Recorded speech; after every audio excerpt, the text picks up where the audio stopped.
So Patty, when you decided to do this, you're just coming off of Wonder Woman. Yeah. Why was this project the right one to do after that? Was it just, it was a change of pace, something different? What was it? You know, it's funny. I feel like I never think about things that way. Like even now, thinking about what I should do after, I'm like, it could be anything. It could be a tiny documentary. It could be a huge movie. It's just what you are delighted with and you want to do. So in this case, this is a story I'd known for so long and had tried to do many times before, way back.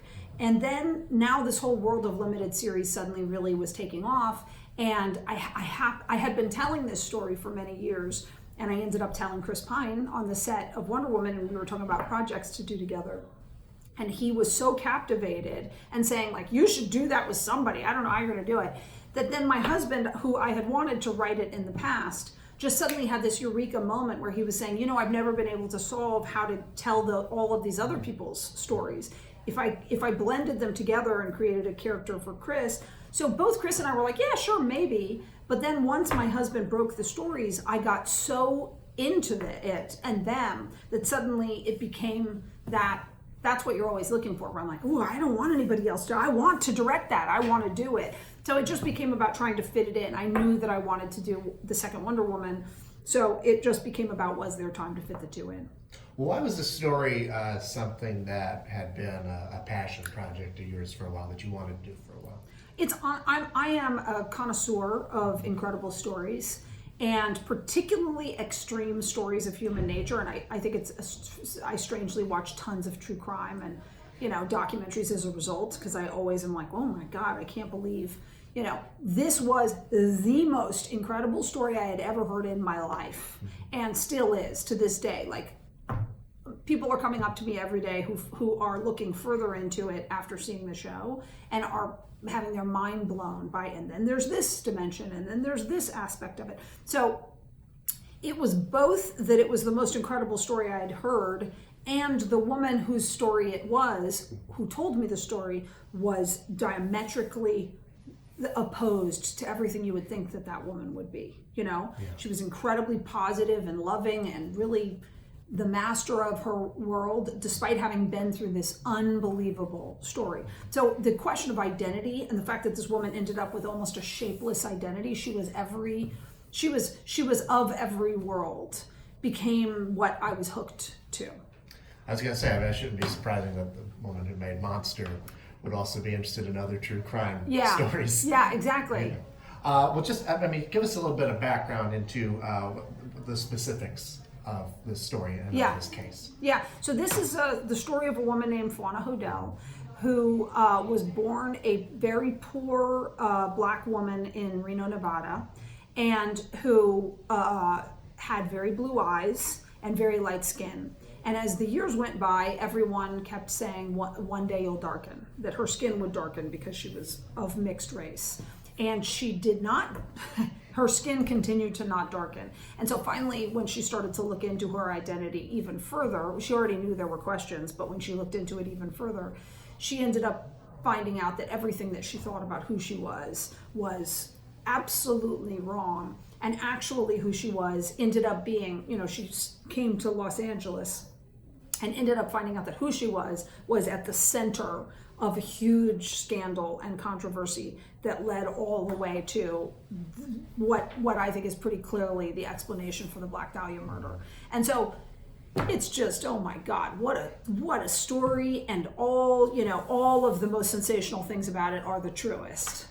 You bring up the issue of identity, and this woman, on the one hand, being African American, but also having light skin, and that kind of playing into her issues of identity, and at that specific time as well. Yeah. You know, how that affects her life. Can you talk a little bit more about that? Yeah, I thought that was a particularly interesting part of the story, and one that is strangely more relevant today than it's ever been. When I first set out to tell the story, I think it was 2005, maybe 2006, and that was not a hot topic. It would have been a great story to tell at that time too, but it was interesting now, all of these years later, that watching the shifting definition of who she was in the world, depending on what that was. Is she black or is she white? Is she mixed, which is a third thing?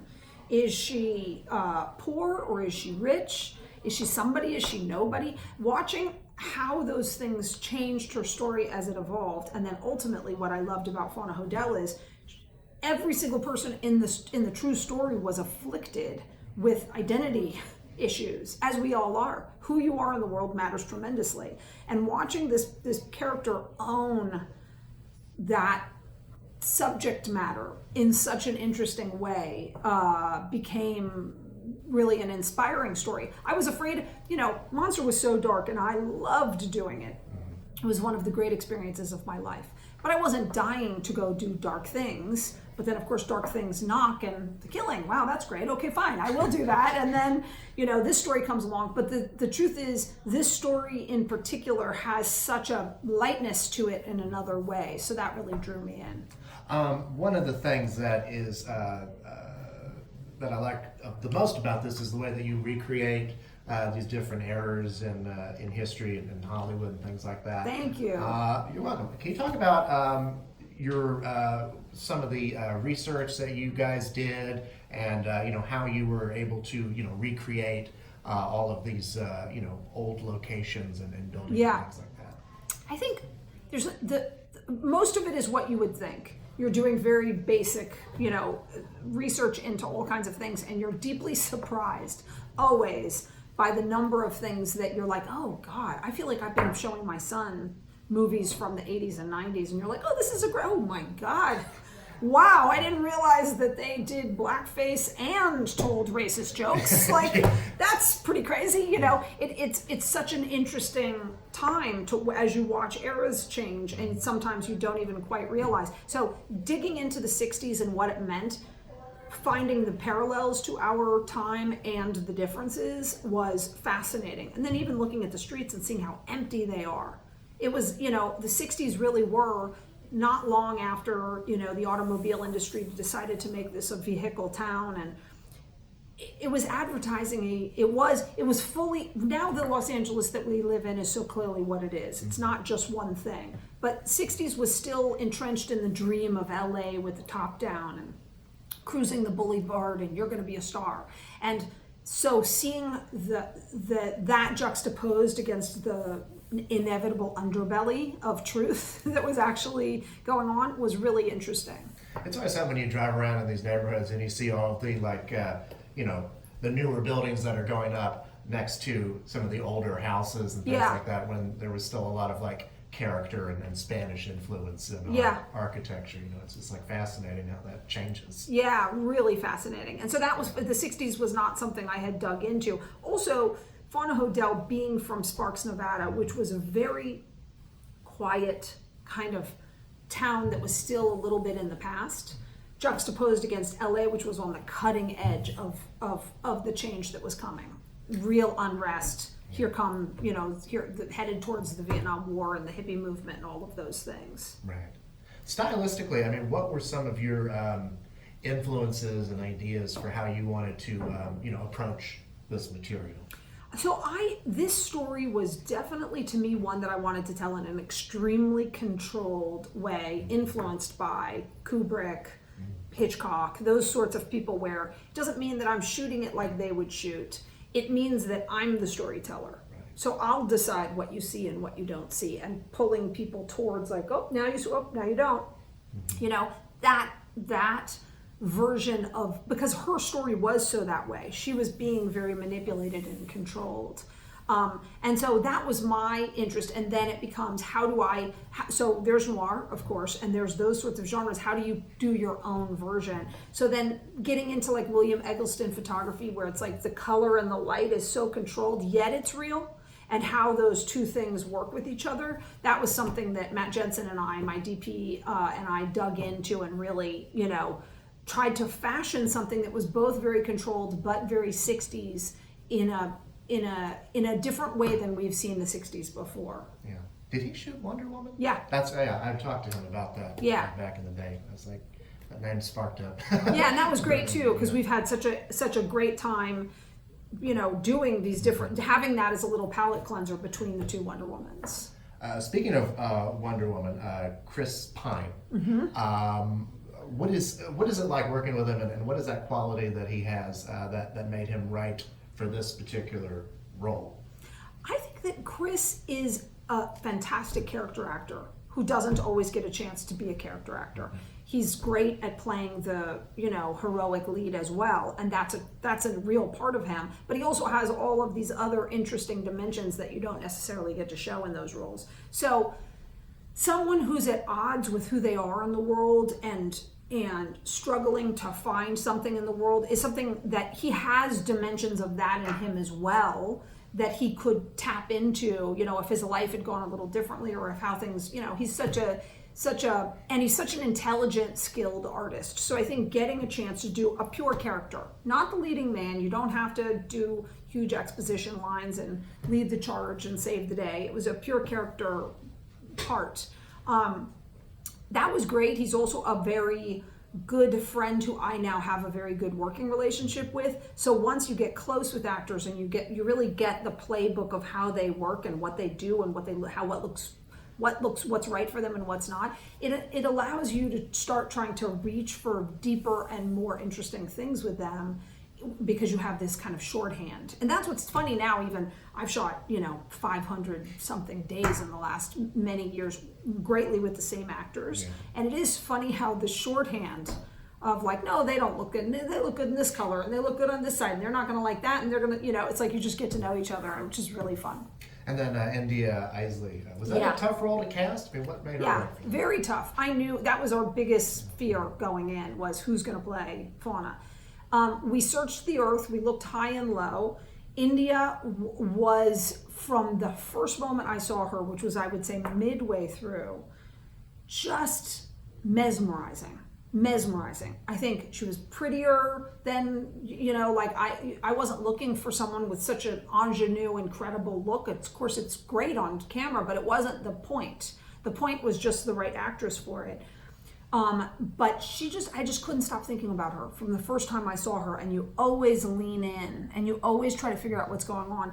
And she's got so much going on with so little. Yeah. She's a very old spirit, but very young. And so it was having that combination of naivete and wisdom was wonderful. Super skilled actress. I want to ask you just a couple of questions about other things you've done. Yeah. Monster, that was your first movie. Yes. Oscar winner for Charlize Theron. Yep. Roger Ebert called it the best movie of the year. Yep. What did all that mean for you? This is your first movie, and it's getting this kind of acclaim and awards attention. It was a trip. It's an interesting thing to look back at now because it was such an extreme journey. It was also an incredible education that's had a huge influence on my whole career, because the door that opened that led to me doing Monster was that they were doing cheap, straight-to-video serial killer movies. I started because of that, because I thought that there was a chance to get it made as a result. However, very quickly into it, I realized I didn't want to do it with those possible dangers involved of like it turning into a TNA movie or me being forced to lie about something that I didn't want to. So I ended up walking away from that. And for the first time in my career, I said, I would tell this story as the tragic love story that I see it. This is Midnight Cowboy to me. You know what? Nobody's going to want to make this movie, so I'm just going to, here's what I wish I could do. And it was such a great education that your own passion, it's why I say I never like to think about what I'm going to do. I just want to feel it from the inside out. And that was a huge step of that education where I was like, oh, what I wanted to do, the world wanted to see, and Charlize, who I decided I want Charlize Theron to be in this halfway through, showed up and was in it. That was a wonderful, magical thing for a person's fantasy on paper to turn into real life and then be embraced. Yeah. Was pretty incredible. You got Emmy nominated for your work on The Killing, for the pilot of that. Yeah. We talked to you back in the day, which we were mentioning off camera. First of all, what did that recognition mean for you? And also, how have you changed since then? How has the industry changed since then in the 8 years since that happened? Yeah. The great thing about that was the last thing I expected. Like here I was doing, had done Monster, and people were surprised when I started to do TV at all. So then I was thinking, look, I'm not doing TV for glory. I'm doing TV because I like to work and I like to learn, and I want to only do movies because I'm in love with them, and so I don't ever want to be forced into doing a movie I don't think I'm passionate about for money. So this way I can always be working, and hopefully the right movie shows up and I can do it. So when I did the pilot of The Killing, I loved it. Shooting a pilot is a very unglorious job because you're actually directing it like a feature, but no one ever knows it. And so your name vanishes and nobody ever thinks of it. So I went into it thinking like, oh, this is Vina's show. I'm going to take, but of course you do. You take it from a script and you cast it and you do the color and the look and the DP and all those things. But then you're kind of expecting you're going to vanish into the woodwork. So to get acknowledged for that and celebrated for that was a lovely warm hug that I didn't expect, and I was thrilled. The industry has changed in so many ways since I made Monster. It's changed. I feel like there have been all these different chapters. When I made Monster, the landscape was one kind of thing of what was getting made, and then the bottom fell out of indie films, and I had a very hard time getting indie film made in the middle there. And then it was only IP, big IPs, and now the explosion of television. Like, I started working in television, but that was being very looked down upon in the beginning. And now finally there's a home for things like this limited series or longer movie, or, I feel like it's as unstable as the industry is in many ways right now. For filmmakers to finally have an outlet for all kinds of stories is pretty exciting. And then you did Wonder Woman. Yep. Why was that? You said you didn't want to make a movie that you weren't passionate about. Yeah. Why was that something you were passionate about? And also, were you surprised by? Obviously, there's a built-in audience for these kinds of movies, but your movie really got a lot of critical acclaim, and people kept going back to see it over and over. Yeah, so great. Yeah, the funny thing about me that not everybody knows, some people know, is that I was making female superhero shorts at AFI. Yeah. That's what I was doing. The Monster was the surprise to many people who knew me, who were like, whoa, we didn't know that you had that interest inside of you. So I was making female superhero shorts.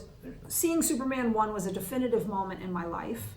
My favorite top 10 films has always been incredibly diverse, where it's like I've got Superman 1 on it, but I also have What Have I Done to Deserve This from Almodovar's earliest work.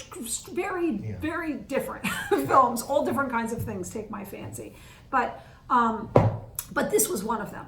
A great classic superhero film that makes somebody feel the way that Superman 1 made me feel is a life stream. And so it was a no-brainer. Even right after Monster, my first meeting with Warner Brothers, I told them I wanted to direct Wonder Woman. And so over the years, there were various incarnations of my conversations about that with different people. So it was an automatic. When the ships, passing in the night finally lined up, and not only did they want to do Wonder Woman, but they wanted to do what I wanted to do. It was great, and there was no question for me that I wanted to do it. As long as we were trying to do the same kind of film, there was no question. Before I let you go, two things. Remember when you're working on the sequel right now? Yep. Can you tell us anything about that?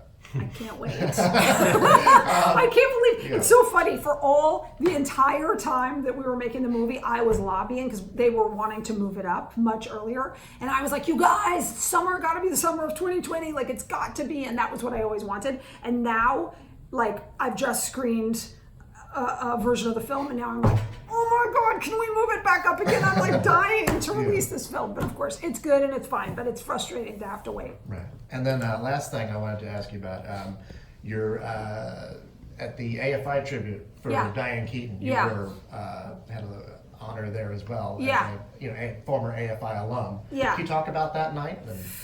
That was a crazy, crazy moment for me, honestly. It's funny, you were bringing up the world embracing Wonder Woman. You hope you make a movie that succeeds on superhero terms. You never expect that it will have any greater significance to anyone anywhere. So that chapter of it was incredible. That AFI moment preceded all of that. And so I guess it had come out, and but I didn't expect it. I knew that I was an AFI alumni. I was very surprised that Bob Ghazale said my name in that way. But then the reception from the audience of my, idols and people that I've looked up to my whole life, all acknowledging that this moment had happened and celebrating it. I was stunned and surprised. Funny because there are pictures of me. You know, they stood up and I stood up and I was like, oh my God, what's happening? And it was exactly what it felt like. It was one of the greatest honors of my life, that moment. It was pretty incredible. Well, Patty Jenkins, thank you so much. Thank you.